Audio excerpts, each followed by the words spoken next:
इसी साल नवंबर में बिहार में विधानसभा चुनाव होने वाले हैं और बिहार में विधानसभा चुनाव के पहले चुनाव आयोग ने वोटर लिस्ट को एक पूरी तरह से रेक्टिफाई करने के लिए, रिवाइज करने के लिए और करेक्शन करने के लिए एक बहुत बड़ा ड्राइव चलाया है। अब इस ड्राइव के ऊपर विपक्ष जैसे कि हर एक काम पे सवाल उठाता है, इस ड्राइव पे भी सवाल उठाए हैं। इस ड्राइव को लेके जो स्पेशल क्वेश्चंस उठ रहे हैं वो ये हैं कि 2003 के बाद से ये आज तक नहीं हुआ, तो अभी करने की क्या आवश्यकता है। Question number 1। क्वेश्चन नंबर 2 कि इसमें डॉक्यूमेंट्स लोगों के पास कहां से आएंगे, ठीक है। क्वेश्चन नंबर 3 कि जिन लोगों के डॉक्यूमेंट्स नहीं होंगे या जो लोग बाहर पलायन कर गए हैं या रोजी रोजगार के लिए बाहर गए हैं वो कहां से लाएंगे, उनके परिवार के लोग जो यहां पर हैं, बिहार में हैं, वो कहां से लाएंगे। और उसके अलावा ये क्वेश्चन कि क्या इससे मतदाताओं को निकाले जाने की साजिश है या इसमें कोई साजिश है या सरकार के साथ मिलके भारत के विपक्ष की और बिहार के विपक्ष के वोटर्स का नाम काटने की ये साजिश है। लब्बो लुआब यही है।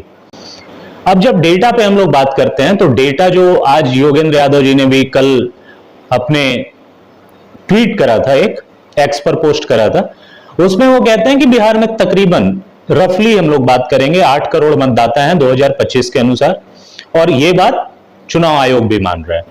इन 8 करोड़ मतदाताओं में से चुनाव आयोग ये कह रहा है कि लगभग 4 करोड़ मतदाता 2003 के वोटर लिस्ट में थे। ये 2003 का वोटर लिस्ट एक और एस्पेक्ट है, उसको मैं पहले ही क्लियर कर दूं। वो एस्पेक्ट ये है कि चुनाव आयोग का ये कहना है कि 2003 तक जो लोगों का नाम वोटर लिस्ट में था उनको इसमें अपना पुनर्निरीक्षण जो हो रहा है उसमें अपना पार्टिसिपेट करने की आवश्यकता नहीं है। और कट ऑफ डेट तकरीबन उसका डाला है कि 1 जुलाई 1987 के बाद के जो लोग हैं, जो इनका जन्म उसके बाद हुआ है, उनको ऐड करना है, और तकरीबन 2004 तक के जिनका जन्म हुआ है उनको ऐड करना है, ठीक है। बात हो रही है कि जिन लोगों का नाम 2003 के लिस्ट में है वो तो सैक्रोसेंट है, उनको माना जा रहा है, और उसके बाद जिनका नाम ऐड हुआ है उनको प्रूव करना है। 11 टाइप के डॉक्यूमेंट्स दिए हैं चुनाव आयोग ने, जो ये कहा है कि इन डॉक्यूमेंट्स के आधार पर हम लोग मान लेंगे कि आप यहाँ के निवासी हैं, आप यहाँ के वोटर हैं, आपका नाम नहीं हटेगा। उन 11 लिस्ट में सबसे इंपॉर्टेंट लिस्ट जो है वो है आपका 2003 का वोटर लिस्ट। उस वोटर लिस्ट में आपके माता पिता, आपके दादा, आपके परिवार के लोगों का है, तो आपको उनसे अपना रिलेशन बता के अपना एक सेल्फ अटेस्टेड डॉक्यूमेंट लगाना है। माता पिता का अगर होगा तब तो आपको सीधे हो जाएगा, अगर माता पिता का नहीं है, दादा का भी नहीं है, और परिवार के बाकी जैसे चाचा चाची बुआ इन लोगों का है, तो आपको एक वंशावली उसमें लगानी होगी। अब इसमें वंशावली लगानी होगी अपने रिश्तेदारों से अपना रिलेशन प्रूव करते हुए, तो ये थोड़ा हेक्टिक टास्क है, आपको कोर्ट वगैरह जाना पड़ सकता है। लेकिन 2003 में अगर आपके माता पिता का नाम है तो कोई दिक्कत नहीं है। अब मैं दूसरा इसमें क्वेश्चन आ रहा है कि आप वोटर हैं, आप बिहार के सामान्यतः वोटर हैं, इसका ओनस, इसकी जिम्मेवारी जो है वो आपके ऊपर डाली जा रही है। इसके ऊपर भी योगेंद्र यादव जो राजनीति के राजा बाबू हैं, तो ये जो योगेंद्र यादव जी हैं, जो कि कभी पुलिस वाले, कभी कैदी, कभी वकील, कभी डॉक्टर, कभी इंजीनियर, कभी कुछ भी बनते रहते हैं, अभी वो राजनीतिक विश्लेषक बने हैं, राजनीतिक कार्यकर्ता नहीं बने हैं। हालांकि ये लोग एक्सपोज्ड हैं, लेकिन मैं उनको एक पढ़ा लिखा या इस तरह का रीजनिंग देने वाला व्यक्ति मान के आपको रीजन बताता हूं। तो वो ये कह रहे हैं कि ओनस डाला हुआ है वोटर के ऊपर, पॉइंट नंबर 1। पॉइंट नंबर 2 ये है कि आपको डॉक्यूमेंट देने होंगे। पॉइंट नंबर 3 ये है कि जो लोग बाहर चले गए हैं उनको 1 महीने के अंदर करना होगा, और अभी आपाधापी मच जाएगी। तो इस तरह 3-4 इश्यूज उनके हैं। तो पहला इशू जो ये है कि बिहार में अभी क्यों हो रहा है, तो कभी ना कभी तो होना था भाई साहब। अब कभी ना कभी होना था। आज के डेट में बिहार के सीमावर्ती जो पश्चिम बंगाल से लगा हुआ है, बांग्लादेश के आसपास का जो इलाका है, जो भारत के बिहार के नॉर्थ का इलाका है, जो नेपाल से सटा हुआ है, वहां डेमोग्राफी चेंज बहुत तेजी से हो रहा है। इसलिए ये voter rectification, voter list rectification तो बहुत जरूरी है, इसमें कोई शक नहीं रहा।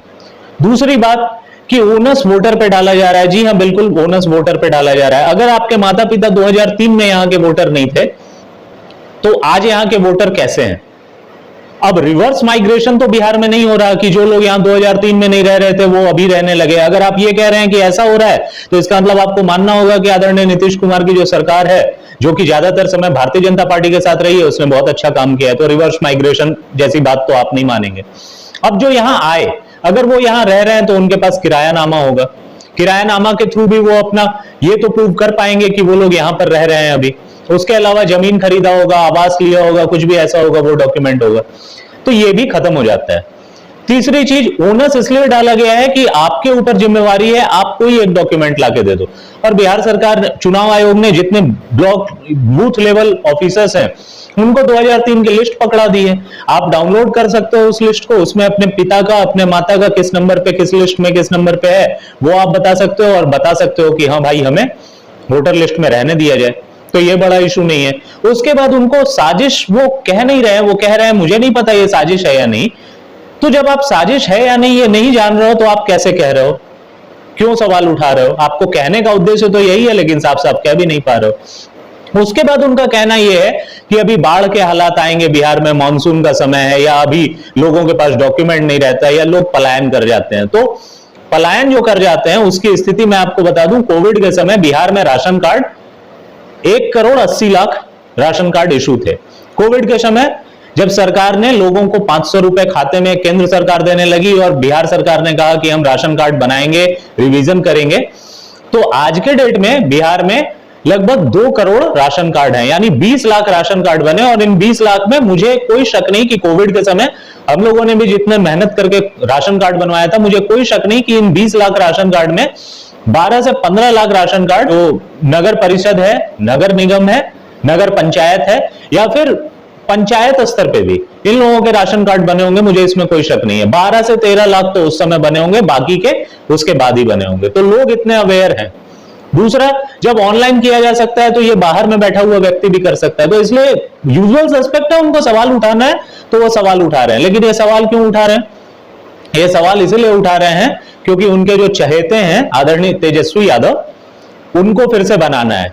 और उनको बनाने के लिए भारतीय जनता पार्टी की एंटी गवर्नमेंट लाने के लिए ना उनके लिए परिवारवाद मुद्दा है, ना उनके लिए 20 साल का आदरणीय लालू यादव, आदरणीय राबड़ी देवी का कुशासन मुद्दा है, ना उनके लिए भ्रष्टाचार मुद्दा है। इस तरह का कोई मुद्दा नहीं। आदरणीय लालू प्रसाद यादव को सजा हो चुकी है चारा घोटाले में, ये सब मुद्दे उनके लिए नहीं है। उनके लिए मुद्दा क्या है? भारतीय जनता पार्टी को हराना है। और उसके लिए वो भी उनके राग में, साथ में राग अलाप रहे हैं कि ये जो इनका काम हमेशा से रहा है, ये अपने आप को with in inverted comma intellectual बोल के एक्चुअली देश तोड़ने वाले, देश के लिए बुरे जितने भी आइडियाज रहते हैं उनको इंटेलेक्चुअल सपोर्ट देने का ये काम करते हैं। अब जो डेटा आ रहा है हम लोग उस डेटा पे बात कर लेते हैं। तो चुनाव आयोग का जो रफ एस्टिमेट है वो मैं आपको बता दे रहा हूं। चुनाव आयोग कह रहा है कि आज के डेट में 8 करोड़ मतदाता हैं और 2003 में 5 करोड़ के लगभग मतदाता थे। रफ एस्टिमेट, थोड़ा ऊपर नीचे है।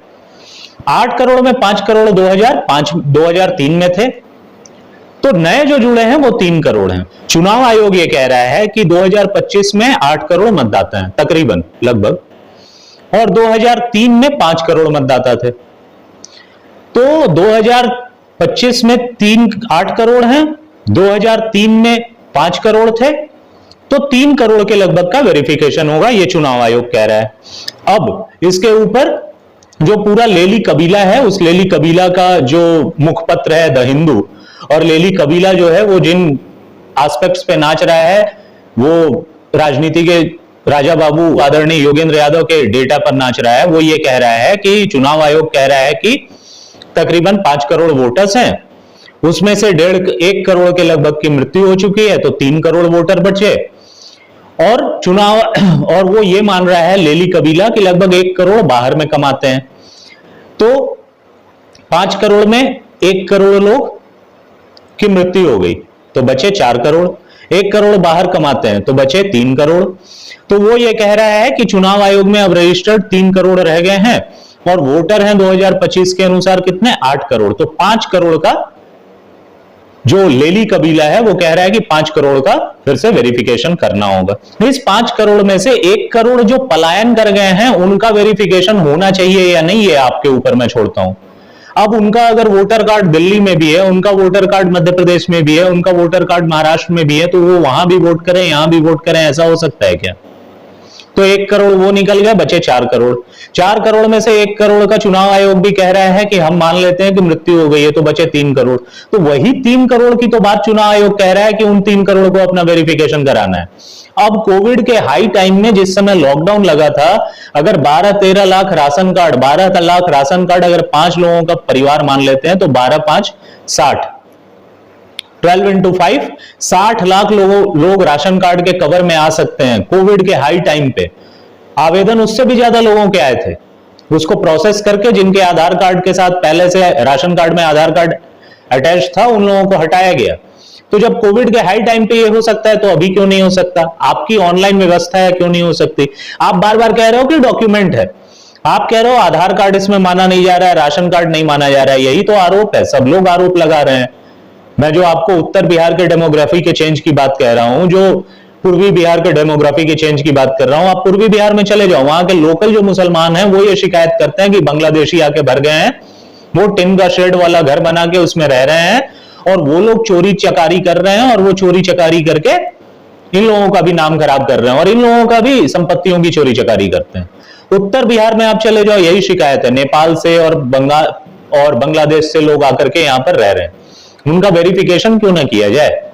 और इसको कुछ लोग कह रहे हैं नई मतदाता सूची बन रही है, वही लेली कबीला ये भी कह रहा है कि ये एनआरसी हो रहा है। अगर हो रहा है, प्रॉब्लम क्या है?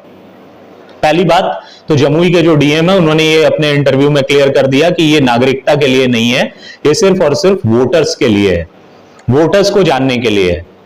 फिर भी अगर नागरिकता भी इससे आती है तो इसमें प्रॉब्लम क्या है? चुनाव आयोग भी कह रहा है कि 2 करोड़ और 1 करोड़ जो पलायन कर गए 3 करोड़, यही 3 करोड़ के लगभग का वेरिफिकेशन है। तो वेरिफिकेशन में मुश्किल क्या है? मेरे पिताजी यहां के वोटर थे, मेरा नाम मान लो 2006 में अगर जुड़ा चुनाव ये वोटर लिस्ट में, और मेरे पिताजी यहाँ के वोटर थे, मैं अपने पिताजी का एपिक नंबर डाल दूंगा, मैं अपने पिताजी का वोटर लिस्ट जो बीएलओ आएगा उसके लिस्ट में जहां मेरे पिताजी का नाम है वहां डाल दूंगा, मेरे लिए पंगा खत्म। अब आप ये कहना चाह रहे हो कि कोई भी कहीं से भी आकर यहां बस गया है और अब यहां पर वोट करे, कोई यहां से पलायन करके पूरे परिवार के साथ चला गया है, आप उसको टिकट दो, वो दुबई से, मस्कट से, यहां से वहां से आकर के यहां पर वोट करे। उत्तर प्रदेश चुनाव में ये हुआ था, तो वो यहां आकर वोट क्यों करे भाई? वो यहां रहता नहीं है, जो गुजरात में रहता है, जो कर्नाटक में रहता है, जो महाराष्ट्र में रहता है, वो यहां आके वोट क्यों करे? इसके ऊपर अभी बिहार में नई नई राजनीति शुरू किए हुए आदरणीय प्रशांत किशोर वो एक सेंसिबल बात कह रहे हैं। वो बस इतना कह रहे हैं कि चुनाव आयोग 2003 के बाद अभी कर रहा है, लोगों के मन में सवाल उठ रहे हैं, तो चुनाव आयोग को यह क्लियर करना चाहिए कि वो सवालों के जवाब दे। चुनाव आयोग कभी भी खुद तो प्रेस कॉन्फ्रेंस करता नहीं है। चुनावों के वक्त जब आचार संहिता लगी रहती है तो जो जिलों के डीएम होते हैं या जिलों के कलेक्टर होते हैं वही चुनाव आयोग का चेहरा होते हैं। अलग अलग जिलों के डीएम अलग अलग क्लैरिटी के साथ बता रहे हैं कि लगभग चुनाव आयोग कह रहा है कि 3 करोड़ लोगों का वेरिफिकेशन होगा, हम मान लेते हैं 4 करोड़ का ही वेरिफिकेशन होगा। दिक्कत क्या है? बीएलओ आपके घर आएगा, आपको फॉर्म देगा, आपको सिर्फ उसमें यह पता करना है 2003 में आपके पिताजी का नाम कहां था, आपकी मां का नाम कहां था, आपको दे देना है। अब जिनका 2003 में भी नाम नहीं था, उनका नाम आप अभी जुड़वाना चाह रहे हो तो नाम भी जुड़ा है, उसके लिए आपको रहने का सर्टिफिकेट देना होगा, घर का सर्टिफिकेट देना होगा, जाति प्रमाण पत्र, आवास प्रमाण पत्र, बहुत सारे प्रमाण पत्र हैं। पेंशन अगर आपको मिली है, पेंशन का प्रमाण पत्र। और जब डॉक्यूमेंट कुछ नहीं है तब आप किस हक पे कह रहे हो कि हम यहाँ के हैं? आपके कहने पे मान लिया जाए? भारत का लोकतंत्र है तो कागज पे बेस्ड ना, संविधान भी कागज पे लिखा हुआ है और देश का जो लोकतंत्र है उसमें लोगों को अपनी बात प्रूव करने के लिए भी कागज का इस्तेमाल करना पड़ता है, तो वो तो आपको मानना होगा। और फिर इसमें आप जब अपना एक बार क्लेम दे दोगे, उस क्लेम के अगेंस्ट अगर आप, अभी तो ये भी कह रहा है चुनाव आयोग, और चुनाव आयोग के मुख्य जो है, चुनाव आयोग के जो चेहरे हैं अलग अलग जिलों के डीएम, वो ये कह रहे हैं कि अभी आप सिर्फ अपना फॉर्म भर के दे दीजिए, जब उस पे जो आपत्ति होगा या जो उस अगर वो लिस्ट निकलेगी और उसमें आपका नाम नहीं आएगा तब आपको बुलाया जाएगा, तब आपसे पूछा जाएगा। तो इसमें दिक्कत क्या है? दिक्कत दरअसल ये है कि इनके लिए ना परिवारवाद मुद्दा है, ना भ्रष्टाचार मुद्दा है, ना जंगल राज मुद्दा है, ना वो जमाना जो हम 90s के किड्स ने देखा है, वो जमाना हम भूल नहीं सकते। और जब तक हम 90 के बच्चे यहां रहेंगे तब तक तो वो सरकार आने से रही, वो सरकार नहीं आ पाएगी। उस सरकार ने जो जो किया है वो सोच के हम लोग सिहर जाते हैं। इसलिए भारतीय जनता पार्टी के विरोध के लिए so called with in inverted comma वाले इंटेलेक्चुअल्स चाहे कितने भी प्रपंच कर लें, लेकिन उससे कोई फर्क नहीं पड़ेगा। आप इमेजिनरी क्वेश्चंस के ऊपर ये आ रहे हो कि मेरा नाम कट जाएगा। आप 2003 का वो लिस्ट जो बीएलओ लेके आएगा उससे अपने पिता का, अपने चाचा का, अपने दादा का नाम निकाल लो। आपके पिता यहां नहीं रहते थे, आपके परिवार के बाकी के लोग रहते थे, उनका किन्हीं का नाम निकाल लो, वंशावली बना के दे दो। तो ये कोई बात नहीं है, ये सिर्फ एक प्रोपेगेंडा है, और प्रोपेगेंडा के थ्रू कहीं ना कहीं ईवीएम बहुत हो चुका, और लोग भी पूछने लगे हैं कि ईवीएम से आप जीतते हो तब तो शपथ ले लेते हो, ईवीएम से हारते हो तो बवाल काटते हो।